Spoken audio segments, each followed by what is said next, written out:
Guerras. Livro dos Espíritos, questão 742. Qual é a causa que leva o homem à guerra?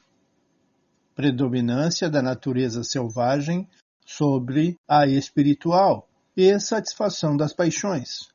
No estado de barbárie, os povos conhecem apenas o direito do mais forte.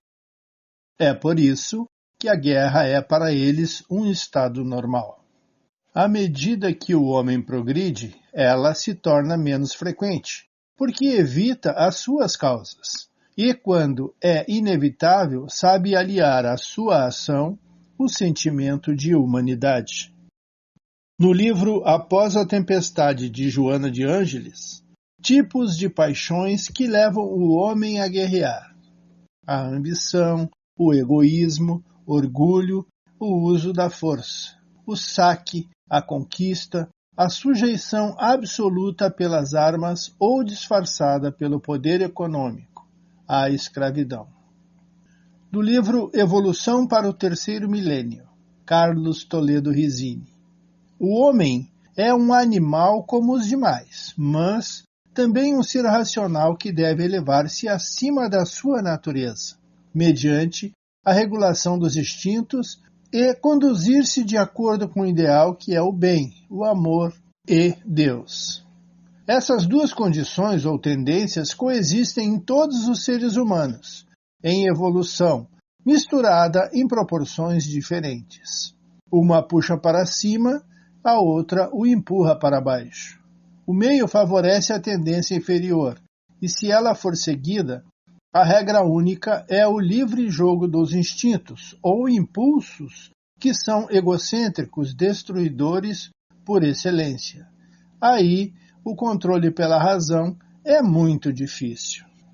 Sem normas ou regras, o direito será sempre do mais forte ou do astucioso. Daí, a evidente necessidade de reagir contra as inclinações inferiores do espírito, para obedecer às solicitações de fins superiores. Trata-se de seguir o raciocínio, de dirigir os instintos e desejos por meio de princípios morais, simplesmente levado para um ideal reconhecido pela razão. A norma para isso é variável, mas possui este sinal comum, que nos solicite para o alto e nos leve a ultrapassar a nós mesmos. É o que se chama lei moral. Livro dos Espíritos, 744. Qual o objetivo da providência ao tornar a guerra necessária? A liberdade e o progresso. 744-A. Se a guerra deve ter como efeito conduzir à liberdade, como se explica que tenha muitas vezes por objetivo e resultado a escravidão? A escravidão temporária, para tornar flexível os povos, a fim de fazê-los progredir com mais rapidez. 745.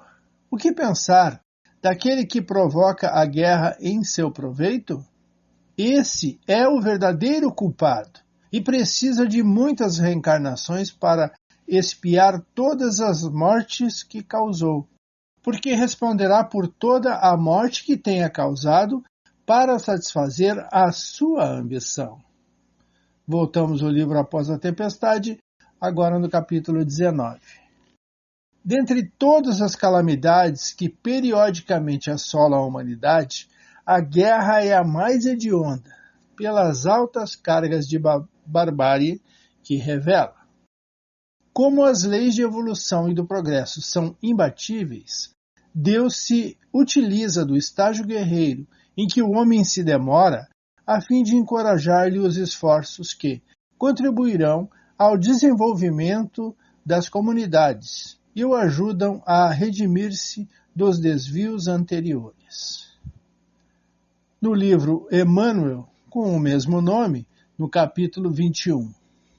Terminada a última guerra, todos os povos ponderaram a necessidade de paz, dentro de uma política regeneradora. Esgotadas e empobrecidas, as nações europeias idealizaram tratados, conferências e institutos que equilibrassem o continente, prevenindo-se contra a possibilidade de futuros arrasamentos.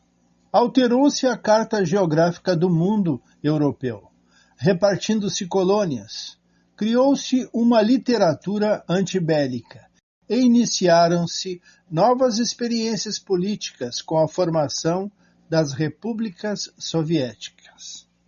Mas a verdade é que cada país multiplicou os seus organismos de guerra. Cada qual pensou na paz, trabalhando na sombra para a luta do porvir.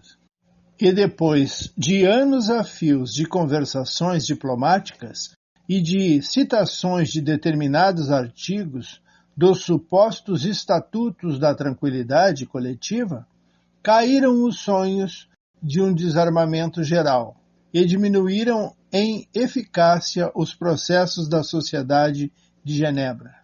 O mundo viu aterrado aumentar os efetivos das Forças Armadas de todas as nações. Vê-se mais que nunca que toda a vida do Ocidente depende da guerra. Milhares de operários têm suas atividades postas ao serviço da manufatura das armas homicidas. Milhares de homens estão empregados no trabalho da militarização.